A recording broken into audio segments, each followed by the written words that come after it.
Welcome to our channel. నేను మీ వెంకట్. భారత్ దెబ్బకి పాకిస్తాన్ తీవ్ర నష్టం. సింధు నది జలాలను నిలిపివేస్తే పాకిస్తాన్పై తీవ్ర ప్రభావం పడుతుంది. భారత నీటిని ఆపేస్తే ఆ దేశమంతా ఎడారిగా మారుతుందని పాక్ రైతులు ఆందోళన చెందుతున్నట్టు తెలుస్తుంది. మనకి ప్రజలు ఆకలితో చనిపోతున్నారని ఆవేదన వ్యక్తం చేస్తున్నారు. పహల్గామ్ దాడి తర్వాత పాక్పై అగ్రహంతో ఉన్న భారత్ సింధు జలాలను ఒక్కో చుక్క కూడా ఆ దేశానికి పంపబోమని పేర్కొంది. కాగా ఈ దాడిలో తమ ప్రమేయం లేదని పాక్ వాదిస్తుంది. ఇంత జరిగినా పాకిస్తాన్ మా ప్రమేయం లేదంటది. ఓ పక్క ఉగ్రవాదాన్ని పెంచి పోషిస్తుంది, మళ్ళీ మా ప్రమేయం లేదని చెప్తుంది. నిన్న ఎవరైతే పాకిస్తాన్ ఒక మహిళ మోడీ అంకుల్ జీ పానీ కోలో అని చెప్పి ఒక వీడియోలో పెడుతుంది. మోడీ అంకుల్ జీ ప్లీజ్ కొంచెం పానీ వదలండి అని చెప్పి చెప్తుంది. వీడియో పెట్టడం జరిగింది. ఆల్మోస్ట్ పాకిస్తాన్కి వాటర్ సమస్య క్లియర్గా ఏర్పడినట్టు మనకు క్లియర్గా అర్థమవుతుంది. కానీ మనం అయ్యో పాపం అని మనం జాలి చూపించి వాటర్ ఇస్తే వాళ్ళు మనకు రక్తాన్ని చూపిస్తున్నారు. నిజంగా సరే పోనీలే అని చెప్పి మనం ఏదో అనుకుంటే వాళ్ళు ప్రతిసారి దెబ్బ కొడుతూనే ఉన్నారు. మనకి పాకిస్తాన్ ఉగ్రవాదాన్ని పెంచి పోషిస్తుంది. క్లియర్గా చెప్పాలంటే పాకిస్తాను ఉగ్రవాదాన్ని పెంచి పోషిస్తుంది. మాకు ఏం తెలియదని చెప్తుంది. మళ్ళీ పాకిస్తాన్ కవింపు చర్యలకు పాల్పడుతుంది. మన బార్డర్ల దగ్గర 3 దుక్కుల కాల్పులు జరపడం కూడా తెలిసింది. అయినా మన సైనికులు దాన్ని తిప్పికొట్టారనుకో. ఆల్రెడీ చాలామంది అంతం కూడా చేశారు మన సైనికులు. పాకిస్తాన్ ఎవడైతే ఒకడు పాకిస్తాన్ పెంపుడు కుక్క ఒకడు చాలా ఎక్కువ మొరుగుతున్నాడు. ఆ పాకిస్తాన్ పెంపుడు కుక్క భారత పౌరులని కరవడానికి వచ్చిన చాలా సందర్భాల్లో కరవడానికి ప్రయత్నం చేసిన ప్రతిసారి మనం అలా తోకలు కట్ చేసి పంపించాం పాకిస్తాన్కి మనం. కానీ ఆ పాకిస్తాన్ పెంపుడు కుక్క భారత్ ప్రధాని మోడీని చంపేశామని చెప్పి పిచ్చి వ్యాఖ్యలు వాగుతున్నాడు. మరి ఆ పాకిస్తాన్ పెంపుడు కుక్క మరి ఎవరో కాదు, లష్కరే తోయిబ్ చీఫ్ హఫీజ్ సయీద్. హఫీజ్ సయీద్ అని ఒక పిచ్చి కుక్క ఉన్నాడు, పాకిస్తాన్ పిచ్చి కుక్క. అని పెంచి పోషిస్తుంది నిజంగా పాకిస్తాన్. ఆడు మాట్లాడుతుండు, సింధు నది జలాలని మనం ఆపేశాం, సింధు నది జల ఒప్పందాన్ని మనం రద్దు చేశాం, దానితో పాకిస్తాన్కి ఆల్మోస్ట్ 70% నీళ్ళ కొరత ఉన్నట్టు క్లియర్గా అర్థమవుతుంది. సింధు నది జలాలను ఆపితే ఆడు ఏమంటాడు, ఆ పిచ్చి కుక్క, ఆ సయీద్ హఫీజ్ సయీద్ గాడు, సింధు నది జలాలను ఆపితే మీ రక్తం కళ్ళ చూస్తాం అని మొరుగుతున్నాడు ఆ పెంపుడు కుక్క.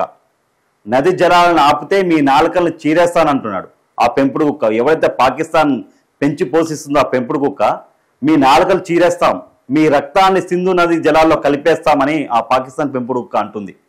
కాశ్మీర్లో డ్యామ్ కట్టి పాకిస్తాన్కు నీళ్ళు ఆపుతారా? మేము ఊరుకుంటామనుకున్నావా?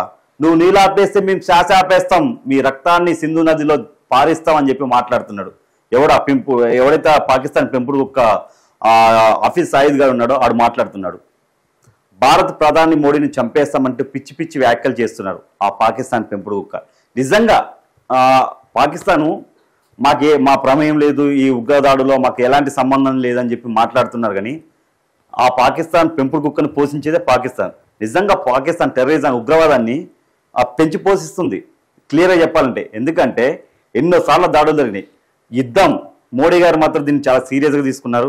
ఎవరైతే అమాయక టూరిస్టులని దగ్గర 28 మందిని చంపేయడం జరిగింది. అందులో ఆల్మోస్ట్ 24 మంది హిందువులు. నిజంగా క్లియర్గా ఇక్కడ హిందువులని క్లియర్గా టార్గెట్ చేసినట్టు క్లియర్గా తెలుస్తుంది మనకి. ఎందుకంటే మనం మొన్న కూడా చెప్పుకున్నాం క్లియర్గా, ఆడు ఓన్లీ ముస్లింలను ఒక సైడ్కు హిందువులను ఒక సైడ్ పంపించి కొంతమంది మన హిందూ సోదరులు కూడా ఎవరికైనా చావంటే భయం కదా, భయంతో పేర్లు మార్చి చెప్పినట్టున్నా అప్పుడు డౌట్ వచ్చాడు క్లియర్గా. అలా దుస్తుడికి ఈడు హిందువా ముస్లిమా అని చెప్పి చూసి ఒకవేళ ముస్లిం అయితే వదిలేశారు, హిందువు అయితే చంపేశారు. అసలు ఏంది ఒక మతాన్ని, హిందూ మతాన్ని టార్గెట్ చేసి దాడులు చేయడం అనేది ఎంతవరకు కరెక్ట్? ఇది కరెక్ట్ కాదు. దీన్ని మాత్రం చర్యకు ప్రతిచర్య కన్ఫామ్ ఉంటుంది. మోడీ గారు చాలా సీరియస్ తీసుకున్నారు. యుద్ధం మాత్రం 100% యుద్ధం జరిగే అవకాశం ఉంది. పాకిస్తాన్ మరి ఏ దేశం సపోర్ట్ తీసుకొని మరి రెచ్చిపోతుందో మనకు తెలియదు. కానీ వాళ్ళు యుద్ధానికి రెడీ అన్నట్టే వాగుతున్నారు, కుక్కలు మురిగినట్టు మురుగుతున్నారు. కానీ మనం యుద్ధం స్టార్ట్ చేస్తే తట్టుకోలేరు. నిజంగా మనం యుద్ధం స్టార్ట్ చేస్తే తట్టుకోలేరు. ప్రపంచ దేశాలు మొత్తం మనకి ఆల్మోస్ట్ 1-2 దేశాలు తప్పించి ఆల్మోస్ట్ అన్ని దేశాలు ఆ భారత్కే మద్దతు ఉంది. మరి పాకిస్తాన్ మీద యుద్ధం జరిగే అవకాశం, ఈ 2-3 రోజుల్లో యుద్ధం జరిగే అవకాశం ఉంది. మన భారత సైన్యం కూడా నిజంగా హ్యాండ్సప్ చెప్పాలి మన సైన్యానికి.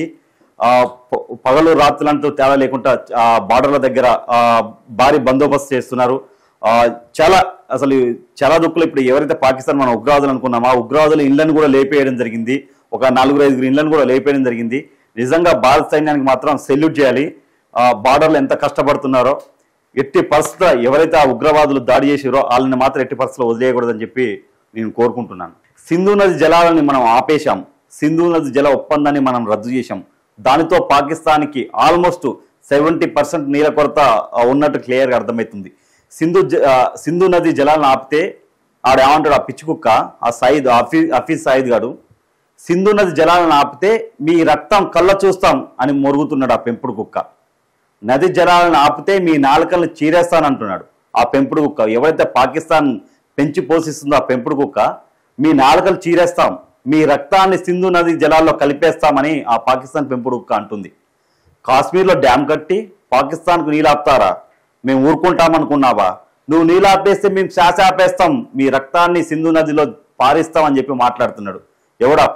ఎవడైతే పాకిస్తాన్ పెంపుడు కుక్క హఫీజ్ సయీద్ గారు ఉన్నాడో ఆడు మాట్లాడుతున్నాడు. భారత ప్రధాని మోడీని చంపేస్తామంటూ పిచ్చి పిచ్చి వ్యాఖ్యలు చేస్తున్నారు ఆ పాకిస్తాన్ పెంపుడు కుక్క. నిజంగా పాకిస్తాను మా ప్రమేయం లేదు, ఈ ఉగ్రదాడులో మాకు ఎలాంటి సంబంధం లేదని చెప్పి మాట్లాడుతున్నారు. కానీ ఆ పాకిస్తాన్ పెంపుడు కుక్కను పోషించేదే పాకిస్తాన్. నిజంగా పాకిస్తాన్ టెర్రరిజం ఉగ్రవాదాన్ని పెంచి పోషిస్తుంది క్లియర్గా చెప్పాలంటే. ఎందుకంటే ఎన్నోసార్లు దాడులు జరిగినాయి. యుద్ధం మోడీ గారు మాత్రం దీన్ని చాలా సీరియస్గా తీసుకున్నారు. ఎవరైతే అమాయక టూరిస్టులని దగ్గర 28 మందిని చంపేయడం జరిగింది. అందులో ఆల్మోస్ట్ 24 మంది హిందువులు. నిజంగా క్లియర్గా ఇక్కడ హిందువులని క్లియర్గా టార్గెట్ చేసినట్టు క్లియర్గా తెలుస్తుంది మనకి. ఎందుకంటే మనం మొన్న కూడా చెప్పుకున్నాం క్లియర్గా ఆడు ఓన్లీ ముస్లింలను ఒక సైడ్కు హిందువులను ఒక సైడ్ పంపించి కొంతమంది మన హిందూ సోదరులు కూడా ఎవరికైనా చావంటే భయం కదా, భయంతో పేర్లు మార్చి చెప్పినట్టున్నా అప్పుడు డౌట్ వచ్చాడు క్లియర్గా. అలా దుస్తుడికి ఈడు హిందువా ముస్లిమా అని చెప్పి చూసి ఒకవేళ ముస్లిం అయితే వదిలేశారు, హిందూ అయితే చంపేశారు. అసలు ఏంది ఒక మతాన్ని, హిందూ మతాన్ని టార్గెట్ చేసి దాడులు చేయడం అనేది ఎంతవరకు కరెక్ట్? ఇది కరెక్ట్ కాదు. దీన్ని మాత్రం చర్యకు ప్రతిచర్య కన్ఫామ్గా ఉంటుంది. మోడీ గారు చాలా సీరియస్ తీసుకున్నారు. యుద్ధం మాత్రం 100% యుద్ధం జరిగే అవకాశం ఉంది. పాకిస్తాన్ మరి ఏ దేశం సపోర్ట్ తీసుకొని మరి రెచ్చిపోతుందో మనకు తెలియదు. కానీ వాళ్ళు యుద్ధానికి రెడీ అన్నట్టే వాగుతున్నారు, కుక్కలు మురిగినట్టు మురుగుతున్నారు. కానీ మనం యుద్ధం స్టార్ట్ చేస్తే తట్టుకోలేరు. నిజంగా మనం యుద్ధం స్టార్ట్ చేస్తే తట్టుకోలేరు. ప్రపంచ దేశాలు మొత్తం మనకి ఆల్మోస్ట్ 1-2 దేశాలు తప్పించి ఆల్మోస్ట్ అన్ని దేశాలు భారత్కే మద్దతు ఉంది. మరి పాకిస్తాన్ మీ యుద్ధం జరిగే అవకాశం, ఈ 2-3 రోజుల్లో యుద్ధం జరిగే అవకాశం ఉంది. మన భారత సైన్యం కూడా నిజంగా హ్యాండ్సప్ చెప్పాలి మన సైన్యానికి. పగలు రాత్రులంటూ తేడా లేకుండా బార్డర్ల దగ్గర భారీ బందోబస్తు చేస్తున్నారు. చాలా దుక్కులు ఇప్పుడు ఎవరైతే పాకిస్తాన్ మనం ఉగ్రవాదులు అనుకున్నామో ఆ ఉగ్రవాదుల ఇళ్లను కూడా లేపేయడం జరిగింది. ఒక 4-5 ఇళ్లను కూడా లేపేయడం జరిగింది. నిజంగా భారత సైన్యానికి మాత్రం సెల్యూట్ చేయాలి. బార్డర్లు ఎంత కష్టపడుతున్నారో